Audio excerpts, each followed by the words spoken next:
If you grew up in the 1990s, you know it was unlike anything before or since.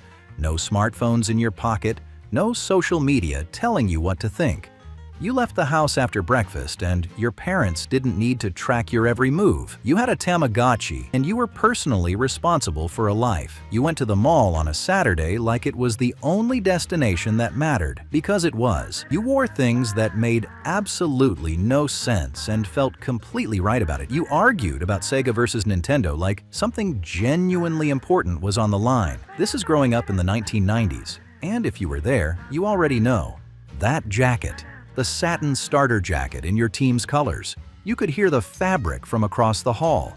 That slick nylon rustle every time someone moved. Bulls, Cowboys, Raiders.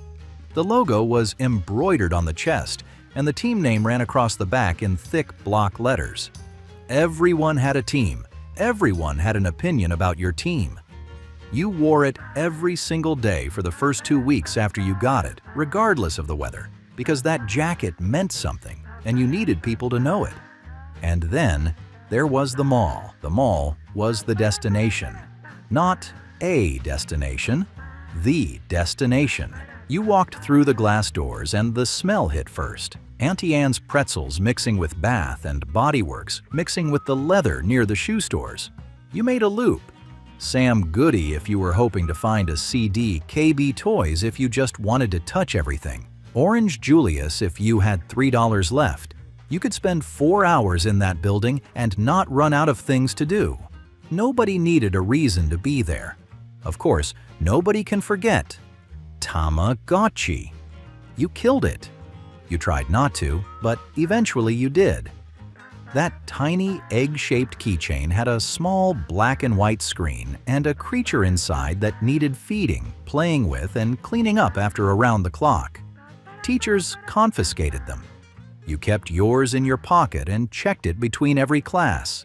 You woke up at 3 in the morning thinking about it. And when you came back from a weekend at your grandparents' and found the screen dark, the weight of that feeling was more than a little embarrassing. And speaking of things on your belt, your beeper. You had a beeper before you had a cell phone. That little black rectangle clipped to your waistband like you were running a business at 14 years old. When it vibrated, you looked down, read the number, and went to find the nearest phone to call back. There were codes. 143 meant I love you. 07734 upside down spelled hello on the screen. You built an entire second language out of a device with no keyboard. The beeper was communication distilled down to numbers, and somehow that was enough. But nothing compared to JNCO jeans.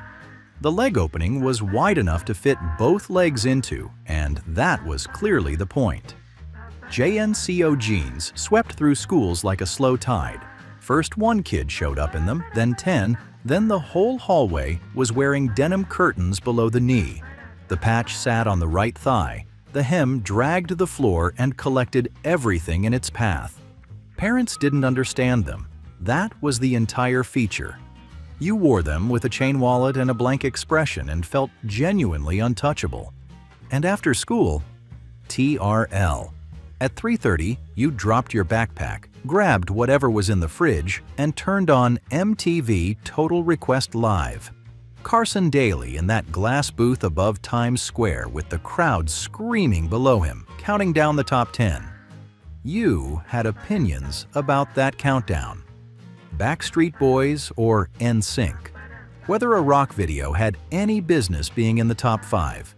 You might have called in, phone pressed to your ear, hoping to push your favorite up a spot.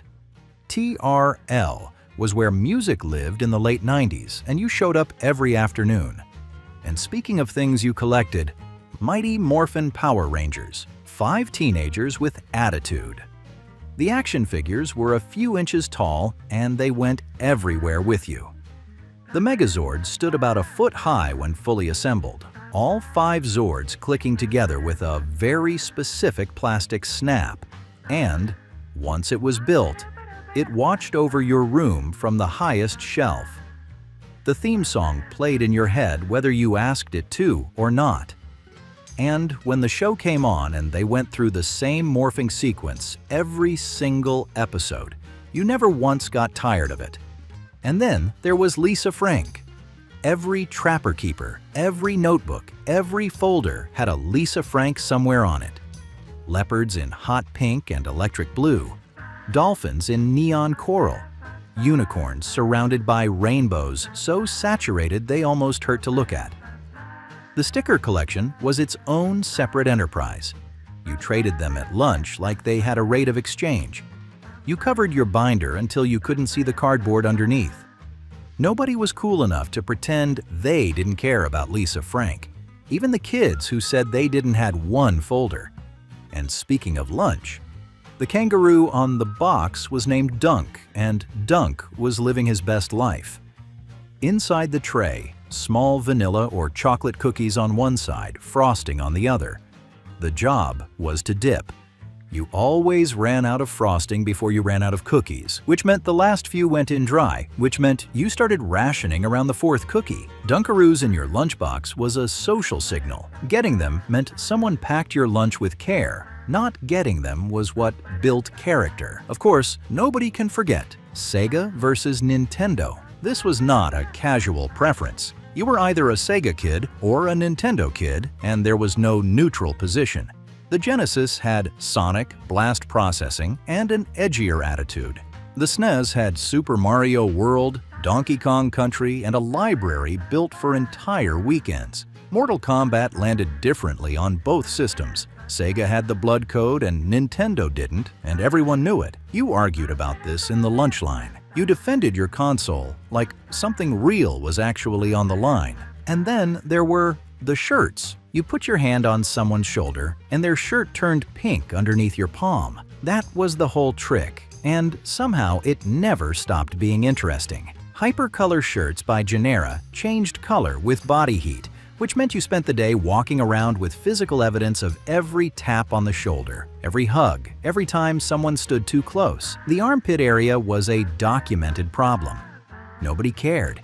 You pressed your whole hand flat against your own sleeve just to watch the perfect print bloom and slowly fade. But nothing compared to Friday nights. The roller rink. The rink had its own climate, just cold enough when you first walked in.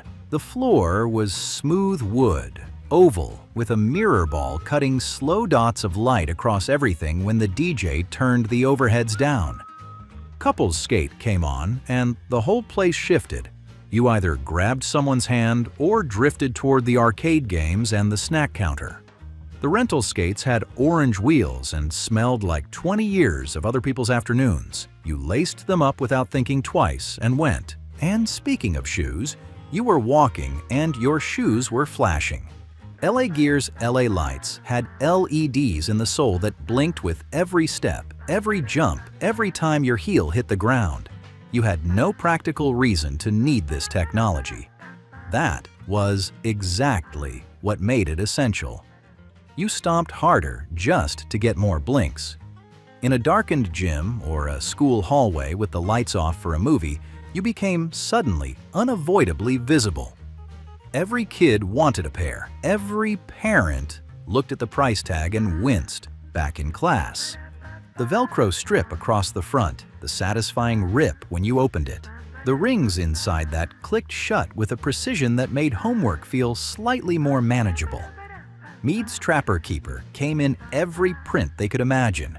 Geometric patterns, gradients, airbrushed dolphins, and you chose yours like it was a personal statement. Because it was.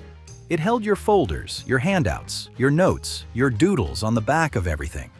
Opening your locker and seeing that Trapper Keeper was a small, daily reassurance that you had it together, sort of. And then there was the screen you checked even more than class, AOL Instant Messenger, the door-opening sound. You heard it and looked up because someone just came online. Your buddy list was a complete map of your social world.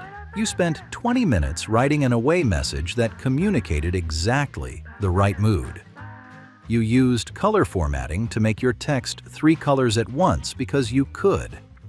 You had full conversations with people you had seen in person 6 hours earlier and somehow had more to say now. AIM was the first place a lot of people had a voice that wasn't quite their real voice. And speaking of things that hit hard, the can was green, and the flavor was aggressively citrus, and the caffeine level was officially not discussed. Surge hit shelves in 1996 as Coca-Cola's answer to Mountain Dew, and it arrived loud. The commercials showed people doing extreme outdoor activities. The drink itself was so intensely sweet it almost stung the back of your throat on the first sip. You could find it in the school vending machine for a brief window before it disappeared. Nothing since has tasted exactly like Surge, which is why people campaigned for a decade to bring it back. And when summer finally arrived, the summer of the Super Soaker was a specific kind of summer. Laramie's Super Soaker 50 arrived first, then the 100, then the 200. And the arms race never leveled off. The key was the pump. You pressurized the reservoir until it was full, and then you could fire a continuous stream, not a squirt, an actual stream, from across the yard. Water guns before this were toys. The Super Soaker was equipment. You planned ambushes. You soaked a friend so completely their parents made them change clothes before coming inside. What do you remember most about growing up in the 90s? Drop it in the comments below. Whether it's something from this list or something we didn't even get to, I want to hear it. The 90s had something that's hard to name and impossible to replicate. If you were there, you already know what I mean. Subscribe for more of this because there's a lot of decade left to cover.